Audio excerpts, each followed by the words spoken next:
Good morning and a very warm welcome to you all.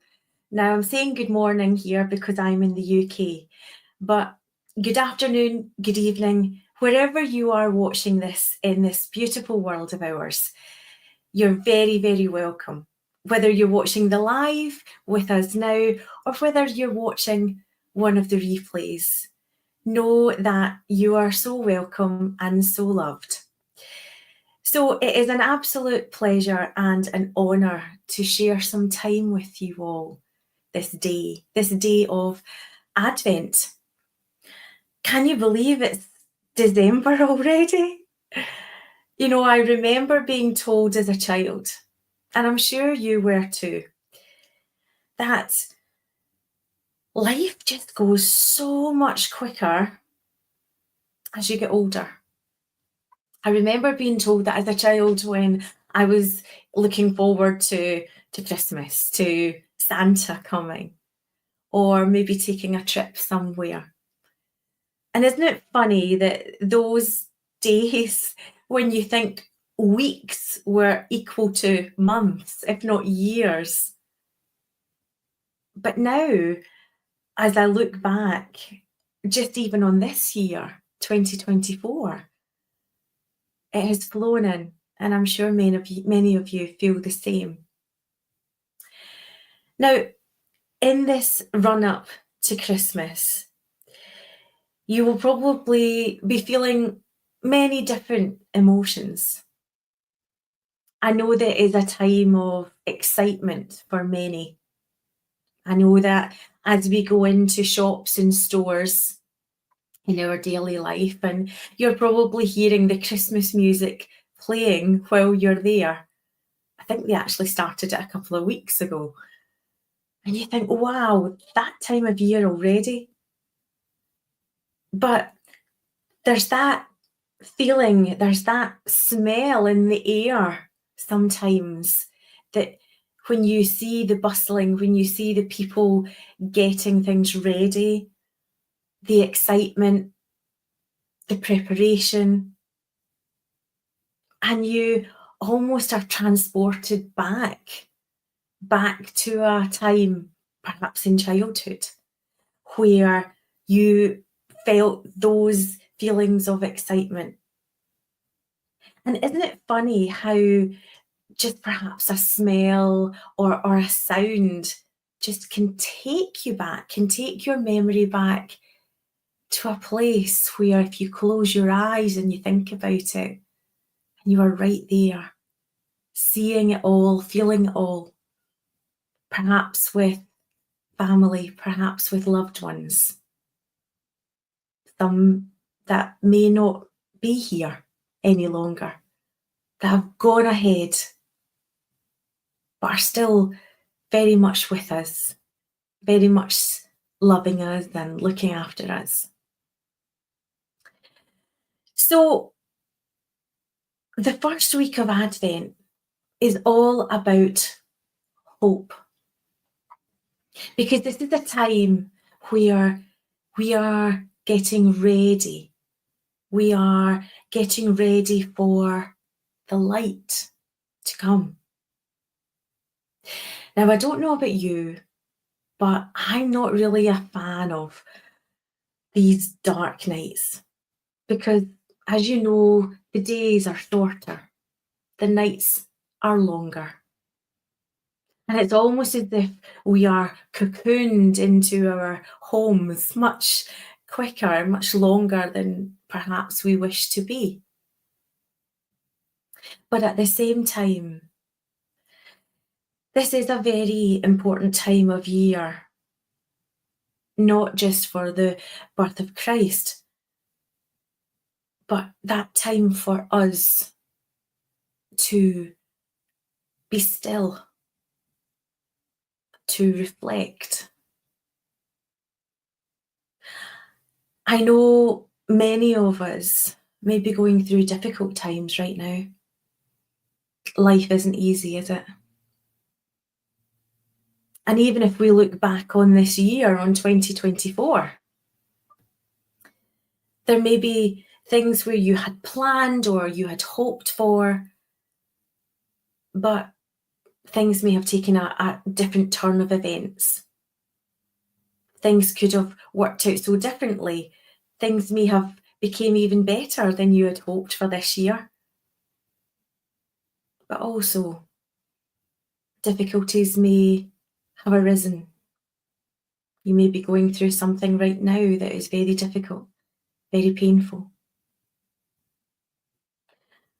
But one thing we do all have together is hope. Because it is hope that keeps us going. That knowing that there is a greater power that oversees everything, that can create the biggest of miracles.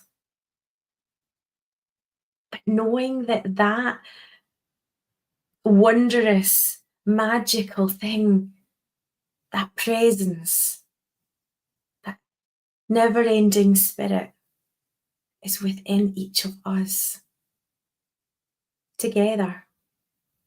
Because we are all connected not just to the divine, but connected to each other. So I just want to say there that at times where there can be difficulties and we can feel so very alone, and you think, how am I going to get through this? You will get through this because we're all getting through it together. Now, if you would allow, I'd like to share a very short reading for you. And it's called Hope Floats. Hope floats as a fated ship is dragged to its demise on the seabed. Hope rises when everything else is sinking. Hope flies when there are no wings. And hope drives without even an engine. Hope does not need light or oxygen to survive. It grows best in the dark, truth be told. Hope is the 1% that rallies against statistics, the one they cannot explain. Hope is against the odds, in spite of fact and solely made of will. Hope is the space between faith and spirit. Hope is the belief that things can get better, that the sun will warm again, that the end need not be that. Hope lives in the mud, in the mire, in the barren wasteland of emptiness. It is like magic, this hope. And the best thing of all, it's free. You just have to call it near. Hope floats, my friends. Cling on to it when you are just too tired to swim. Now, I hope you enjoyed that, because I just feel it's so very important to remember that when people, or films especially, when TV shows play out Christmas time as perfection, the perfect family in the perfect home, all cooking the perfect meal together. Have you ever seen that? And then it makes you look at your own life, doesn't it? And think, well, I don't have that life. I don't have that family. What's wrong with me? Why can't I? And then before you know it, we start thinking that it's just us, that everyone else has this perfect Christmas organised, this perfect family, and it's just us that doesn't. Well, no, friends. That's just Hollywood TV.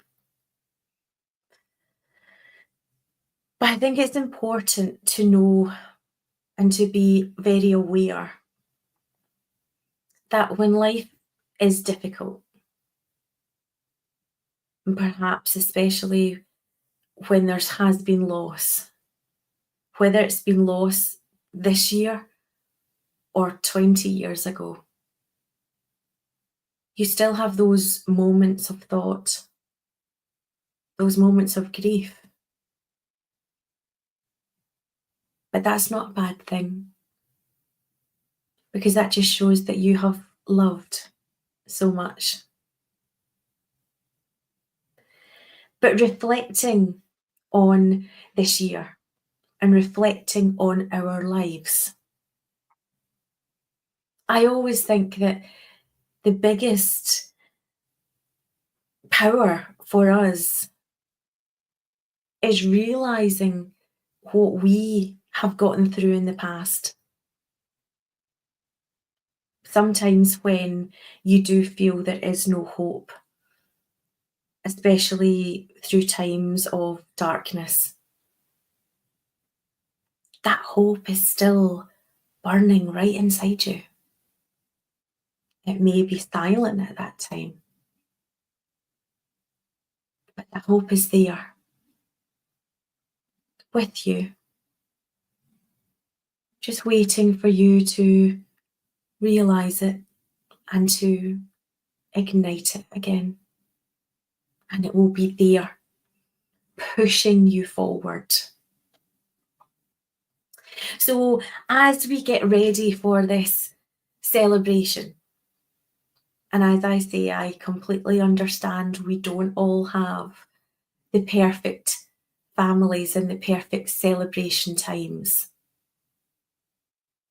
But please don't let that put any negativity or darkness around us, because this is a time for reflection. This is a time for being with ourselves, to listen to our higher selves, to be guided. So please don't feel guilty if you feel you do want to spend more time alone. Think of all those animals that hibernate for so many months of the year. Sometimes I get a little bit jealous of them. Sometimes you think, wouldn't it be nice just to take some time out of life? And although life still keeps going on and we still have to eat and go shopping and cooking and cleaning and all those things, I would urge you to know and realise the importance of taking time for self. Now, I would say that for every day of the year, if I'm honest. Because when we take those moments of silence to be with ourselves, to be with our higher selves, or to be with God and our loved ones in the spirit world, that is such a huge privilege for us to be able to do that. So if that's perhaps not something you do each day, I would encourage you to perhaps think of that, to spend some quietness alone. It's almost as though spending that time rejuvenates your soul and also makes you feel more connected. Because as I said at the start, we are all connected to each other, and all connected to our higher power, God of your understanding. And that for me makes things so much more bearable when tough times come. I know that many of you will be spending time with family, but I also know many of you may be spending it alone. But please, I urge you to feel that spirit within you, to feel that soul, and to know that you are never alone. And I know, because I have the privilege of working with the spirit world each and every day, the message that always is very strong from them is that as they look at our lives from the spirit world, they do not want to see tears. They do not want to see you unhappy or in a dark place. Your loved ones want you to live. Your loved ones want you to be happy, to have aspirations and dreams, and to go forward with those. And as I say that, I feel that that is all I want for each and every one of you, is to connect back with yourself, with your soul, with your spirit, and give yourself that gift this Christmas time. What do I still want to achieve? Because one thing I am sure of, if you are watching this, you are still alive. You still have breath in you. And so therefore I encourage you that no matter what this year has brought, no matter what situation you may find yourself in at this moment, this too shall pass. And I know that it will make your loved ones in the spirit world so extremely happy and proud for you to take those steps towards your dreams. What makes you happy? What gives you hope? So I'd like to just wish you, from my very small family, but from my family to yours, I wish each and every one of you a wonderful, magical Christmas, a happy, healthy, and prosperous new year. And I look forward to seeing you in 2025. So, thank you very much, and a Merry Christmas.